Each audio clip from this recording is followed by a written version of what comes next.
Assalamualaikum warahmatullahi wabarakatuh. Perkenalkan, saya atas nama Juliet Triwanti dengan NIM 86.31.2021.021. Di sini saya akan membahas mengenai konsep-konsep dasar kebijakan pendidikan. Adapun poin pertama mengenai pengertian dan hakikat kebijakan pendidikan. Sebelum kita mengetahui apa itu kebijakan pendidikan, kita terlebih dahulu mengetahui apa itu kebijakan. Kebijakan adalah segala sesuatu yang berkenaan dalam suatu organisasi atau gagasan pengaturan dalam suatu organisasi yang merupakan pola format yang sama-sama diterima pemerintah atau lembaga sehingga mereka dapat mengejar target atau tujuan yang akan mereka capai. Kemudian mengenai pengertian kebijakan pendidikan. Kebijakan pendidikan adalah suatu pedoman yang dibuat untuk bertindak mengarahkan kegiatan dalam pendidikan atau organisasi untuk mencapai tujuan yang ditetapkan. Selanjutnya mengenai latar belakang perlunya kebijakan pendidikan. Kebijakan pendidikan diperlukan karena pendidikan memiliki peran dalam membangun sosial, ekonomi, dan budaya suatu negara. Beberapa alasan mengenai kebijakan pendidikan itu penting. Yang pertama yaitu meningkatkan kualitas sumber daya manusia. Melalui pendidikan yang berkualitas, SDM atau sumber daya manusia berkembang sehingga mampu bersaing dengan pasar global dan kontribusi secara positif terhadap pembangunan negara. Yang kedua, pemerataan akses pendidikan.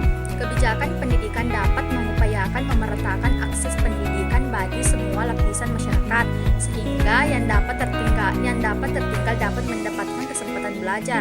Yang ketiga, membentuk karakter nilai. Pendidikan tidak hanya tentang pengetahuan, tapi tentang pembentukan karakter dan nilai-nilai positif yang diperlukan untuk membangun masyarakat. Yang keempat, inovasi dan kemajuan. Melalui pendidikan, masyarakat dapat menghasilkan inovasi dan kemajuan dalam berbagai bidang sehingga dapat meningkatkan kesejahteraan dan daya saing negara secara keseluruhan. Yang kelima yaitu mewujudkan tujuan pembangunan berkelanjutan. Pendidikan memiliki peran penting dalam mencapai tujuan pembangunan berkelanjutan seperti pengentasan kemiskinan, pemberantasan penyimpangan, dan perlindungan lingkungan hidup. Selanjutnya yang ketiga mengenai proses kebijakan pendidikan. Ada 3 tahap siklus kebijakan pendidikan. Yang pertama itu formulasi, implementasi, dan penilaian. Adapun tahap tambahan seperti pengembangan isu, identifikasi masalah, perumusan dan persetujuan kebijakan, implementasi kebijakan, dan pengalihan atau pemutusan hubungan kerja.